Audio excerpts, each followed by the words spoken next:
A tale of two partitions setting the stage for a new nation. The history of Bangladesh is intricately woven with the tapestry of partition. In 1905, the British Raj divided the Bengal presidency, a decision met with fierce resistance from the Muslim-majority East. This partition, later annulled in 1911, sowed early seeds of division and discontent. Fast forward to 1947, and the Indian subcontinent witnessed another, more impactful partition along religious lines. The birth of India and Pakistan saw the eastern part of Bengal become East Pakistan, separated from its western counterpart by over 1,000 miles of Indian territory.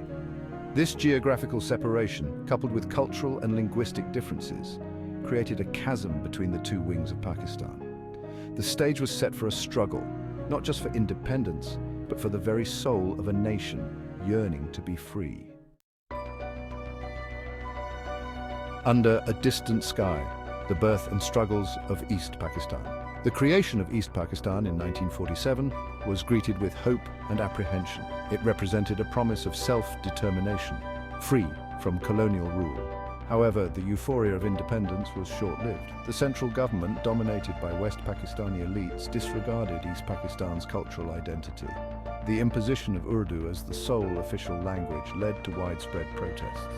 The Bengali language movement of 1952 marked a turning point. It was a testament to the indomitable spirit of a people unwilling to be silenced. From the crucible of cultural and political unrest emerged a leader who would come to embody the aspirations of East Pakistan, Sheikh Mujibur Rahman.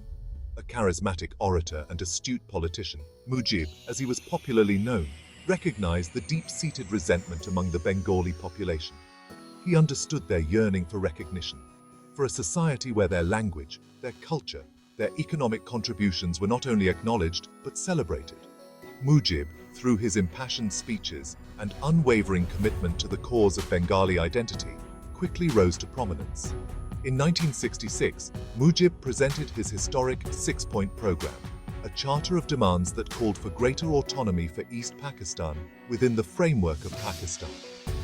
This program, seen by many as a step towards secession, further cemented Mujib's position as the undisputed leader of the Bengali nationalist movement. He had become synonymous with the aspirations of a people yearning to break free. Triumph and tragedy, the Liberation War and its aftermath. The Pakistani government's refusal to acknowledge the results of the 1970 general election, in which the Awami League, led by Sheikh Mujibur Rahman, won a landslide victory, proved to be the tipping point. On March 26, 1971, Sheikh Mujibur Rahman declared the independence of Bangladesh, igniting a bloody 9-month war for liberation. The Mukti Bahini, the Bengali resistance fighters, waged a valiant guerrilla war against the Pakistani army, their courage and determination bolstered by the unwavering support of India. On December 16, 1971, Pakistan surrendered, marking the birth of a new nation, Bangladesh. The victory was hard-won, a testament to the sacrifices made by countless men and women who dared to dream of a free and independent homeland. However, the nascent nation, still reeling from the wounds of war, faced a daunting task, rebuilding from the ashes and forging a new path toward peace and prosperity. Two sides of the same coin, Awami League and BNP in the political landscape. The post-independence political landscape of Bangladesh has been largely dominated by two major parties: the Awami League, founded on secular socialist principles, and the Bangladesh Nationalist Party, or BNP, espousing a more conservative nationalist ideology. The Awami League, inextricably linked with the legacy of Sheikh Mujibur Rahman, the founding father of Bangladesh, has consistently championed itself as the party of liberation. The BNP, on the other hand, emerged in the post-Mujib era, capitalizing on the political vacuum created by his assassination in 1975. Led by Ziaur Rahman, a decorated war hero, the BNP sought to redefine Bangladeshi nationalism, moving away from the secular ideals of the Awami League and embracing a more Islam-centric approach. These two parties, despite their ideological differences, have shaped the political discourse of Bangladesh. Their rivalry, often characterized by periods of intense political bickering and occasional violence, has been a defining feature of the nation's political landscape. the rise of the generals, Ziaur Rahman, and the reshaping of Bangladesh. The assassination of Sheikh Mujibur Rahman in 1975 plunged Bangladesh into a period of profound political turmoil. From this chaos emerged Ziaur Rahman, a decorated freedom fighter and sector commander during the Liberation War. Ziaur Rahman, popularly known as Zia, swiftly consolidated power, assuming the presidency in 1977. His rise marked a turning point in Bangladesh's political trajectory, ushering in an era of military-backed rule that would last for over a decade. The Zia sought to distance Bangladesh from the secular socialist ideals espoused by Mujibur Rahman, embarking on a path of Bangladeshi nationalism. This new brand of nationalism emphasized Islamic identity, revising textbooks to downplay the role of secularism in the liberation struggle. Zia's reforms extended to the economy as he embraced free market principles, encouraging private investment and dismantling the socialist framework established by the Awami League government. Despite the controversies, Ziaur Rahman left an indelible mark on Bangladesh's political landscape. From barracks to ballot box, Hussein Muhammad Ershad and the era of military rule. The assassination of Ziaur Rahman in 1981 paved the way for another military figure to ascend to power, Hussein Muhammad Ershad. A career military officer, Ershad seized power in a bloodless coup, assuming the presidency in 1982. His rule, spanning almost a decade, was marked by a curious mix of authoritarianism and populist policies.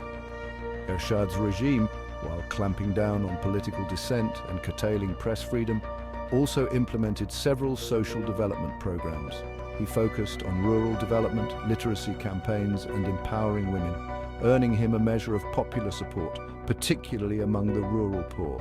By the late 1980s, a pro-democracy movement, spearheaded by a coalition of political parties, including the Awami League and the BNP, gained momentum. Faced with mounting pressure and widespread protests, Ershad was forced to resign in 1990, paving the way for a return to democratic rule. Khaleda Zia and the challenges of democracy. The return to democracy in 1991 ushered in a new era in Bangladeshi politics, with competitive elections and power transfers between the Awami League and the BNP. Khaleda Zia led the BNP to victory in 1991, becoming the first female prime minister in Bangladesh's history. Her tenure focused on economic liberalization and strengthening ties with the West. However, allegations of corruption led to growing public disillusionment. The political landscape was marked by rivalry with the Awami League, often spilling into street protests and violence. A new millennium, a familiar struggle. Sheikh Hasina and the path forward. The Awami League, under the leadership of Sheikh Hasina, daughter of Sheikh Mujibur Rahman, returned to power in 2008 after a period of political turmoil and a military-backed caretaker government. Hasina's victory marked the beginning of a new chapter in Bangladesh's political history, one characterized by economic progress, infrastructure development, and a focus on social safety nets for the poor. Hasina's government implemented several ambitious projects, including the construction of the Padma Bridge, a symbol of national pride and a testament to Bangladesh's growing economic prowess. Her government also made significant strides in improving healthcare, education, and women's empowerment, earning international acclaim for Bangladesh's progress in human development indicators. Despite these challenges, Sheikh Hasina remains a popular figure, credited with overseeing a period of unprecedented economic growth and raising Bangladesh's profile on the global stage. Beyond borders the Bangladeshi Diaspora and the shaping of a nation's identity. The story of Bangladesh is incomplete without acknowledging the significant role played by the Bangladeshi Diaspora, a global community connected by their shared heritage and love for their homeland. From the bustling streets of London to the vibrant hubs of New York, the Bangladeshi diaspora has preserved its cultural identity and shaped Bangladesh's global narrative. Remittances sent by Bangladeshis working abroad have been a lifeline for the nation's economy. The diaspora promotes Bangladesh's culture, cuisine, and literary heritage globally.